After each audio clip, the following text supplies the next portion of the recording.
Hi friends, आज हम आपको लेकर चलेंगे एक ऐसे कमर्शियल इंस्टॉलेशन पर जहां पर गैस पाइपलाइन चालू करनी होती है। इनकी इंस्टॉलेशन पूरी हो चुकी है और गैस की सप्लाई को शुरू करना है, तो उसको हम कहते हैं कमीशनिंग करना गैस पाइपलाइन की भाषा में, यानी कि गैस इंडस्ट्री की लैंग्वेज में उसे कमीशनिंग कहा जाता है। कमीशनिंग करने से पहले हमें एक प्री कमीशनिंग विजिट करनी होती है और हमें वहाँ पर कुछ बातों का ध्यान रखना होता है। तो किन किन पॉइंटों का हमें ध्यान रखना होता है, आइए उनके बारे में पहले जान लेते हैं।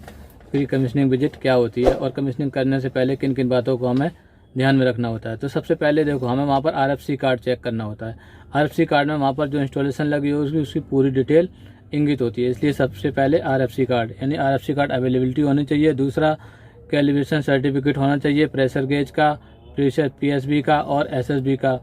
उसके बाद हम देखेंगे TF अलाइनमेंट क्लैंपिंग उसकी ओके है या नहीं है, TF की लोकेशन क्या है, इनसाइड लगा है या आउटसाइड लगा है, और वो अनसेफ कंडीशन में तो नहीं है, ये हमें चेक करना ज़रूरी होता है। उसके बाद देखेंगे प्लेट मार्कर प्रॉपरली लगी हुई है और प्रॉपर पेंटेड है या नहीं है, और वो इंस्टॉलेड है, उसके जो पेंच होते हैं पूरे लगे होने चाहिए, और उस पर जो इमरजेंसी कॉन्टैक्ट नंबर और कंट्रोल रूम के नंबर साफ़ सुथरे लिखे होने चाहिए, ये हमें ज़रूर देखना है। उसके बाद हम देखेंगे मीटर अलाइनमेंट, मीटर की जो अलाइनमेंट है वो सही है या नहीं है, और मीटर का कैलिब्रेशन सर्टिफिकेट ज़रूर होना चाहिए।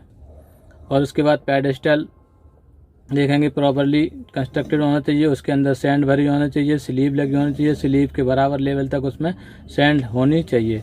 नेक्स्ट हम देखते हैं इंटरनल पाइपिंग को। कस्टमर की प्रोमाइज के अंदर जो इंटरनल पाइपिंग जाती है उसको देखते हैं, और उसका एक टेस्ट सर्टिफिकेट होता है, यानी टेस्ट पाइपिंग इंस्टॉलेशन होने के बाद उसको किसी न किसी थर्ड पार्टी से टेस्ट कराया होता है, तो टेस्ट सर्टिफिकेट रिपोर्ट भी होनी चाहिए। और देखेंगे कि कहीं पे भी उसके साथ साथ कोई बिजली की लाइन या कहीं पे भी अंदर जहाँ पर होल करके दीवार को पार कर रही हो तो वहाँ पर स्लीव लगी है या नहीं है, ये चीज़ें जरूर देखिए, क्योंकि स्लीव नहीं लगी होगी तो कोरोजन की वजह से वहाँ पर लीकेज होने के चांसेस ज़्यादा रहते हैं, और टेस्ट सर्टिफिकेट भी हमें लेना होता है।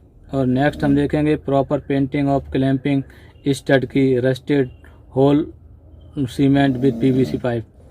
अगला है हमारा ड्राइंग भी हमारे पास होनी चाहिए, ड्राइंग अवेलेबिलिटी होनी चाहिए। कमीशनिंग करने से पहले हार्ड कॉपी में हो और सॉफ्ट कॉपी दोनों में लेनी होती है। और जो इंस्टॉलेशन है उसकी all joints of leak proof होना चाहिए। जो हमने इंस्टॉलेशन लगाई है जिसकी हमें कमीशनिंग करनी है उसके सारे जॉइंटों को पहले लीक टेस्ट कर लेते हैं, तो सारे लीक प्रूफ होने चाहिए। अगला है हमारा jumper availability of MRS। Jumper भी लगे होने चाहिए, सभी जॉइंटों पर जंपर अर्थिंग फिट भी होनी चाहिए, और ओरिफिस प्लेट मीटर के पास लगी होनी चाहिए। मीटर एक्सेसरीज भी इंस्टॉलेड होनी चाहिए। उसके बाद नेक्स्ट हम चेक करेंगे फिल्टर लगा हुआ है कि नहीं है, स्ट्रेनर लगा हुआ है कि नहीं है, फिल्टर या strainer installed at site. Installation में फिल्टर और स्ट्रेनर लगा होना चाहिए। केज, वहाँ पर केज की इंस्टॉलेशन भी चेक करेंगे, और प्रॉपर वेंटिलेशन देखेंगे कि नेचुरल वेंटिलेशन है या नहीं है, और उसका लोड टेस्ट भी करेंगे। इसके साथ साथ हमें कुछ और भी चेक करना होता है। नेक्स्ट है हमारा rubber sleeve. Rubber sleeve check करेंगे जहाँ पर UC क्लैंप लगे होते हैं, क्लैंप के साथ जब पाइपलाइन जाती है और उसको रबर पैड उसके दोनों को मेटल टू मेटल टच ना हो, इसलिए वहाँ पर U क्लैंप में यानी कि rubber sleeve and rubber padding must be provided between pipe and U clamp. Pipe और U क्लैंप के बीच पैड होना चाहिए और पाइप में PVC स्लीव होनी चाहिए। नेक्स्ट होता है हमारा PVC sleeve coating should be use for wall, दीवार के अंदर या बेसमेंट में कहीं पे भी छत में जब लाइन क्रॉस करती है फॉर CS पाइप के लिए, तो PVC स्लीव ज़रूर होनी चाहिए। और नेक्स्ट है आइसोलेशन बॉल्व। अगर कहीं पर भी आइसोलेशन बॉल्व या इलेक्ट्रिक एक्चुएटर लगाया हुआ है तो अर्थिंग पिट जो है बहुत ज़रूरी है। Earthing will be required for same, तो अर्थिंग पिट हम चेक करेंगे और अर्थिंग वहाँ पर लगी होनी चाहिए, ठीक है। इफ़ आइसोलेशन बॉल्व या electric actuator are installed, earthing will be required for the same.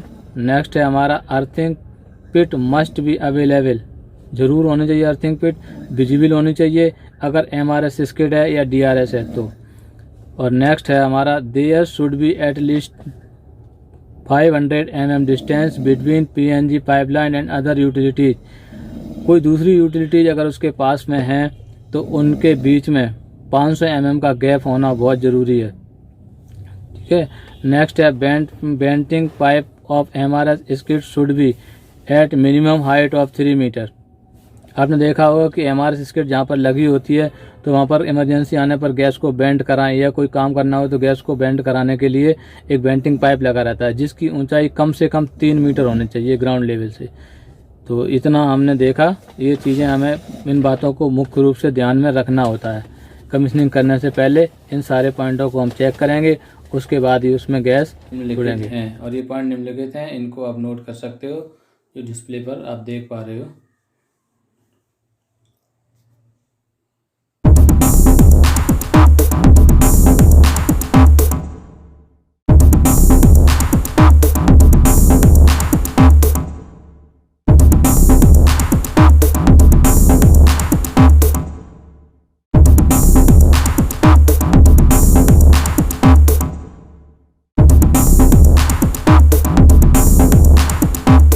है ना। और मिलते हैं नेक्स्ट वीडियो के साथ, तब तक के लिए धन्यवाद।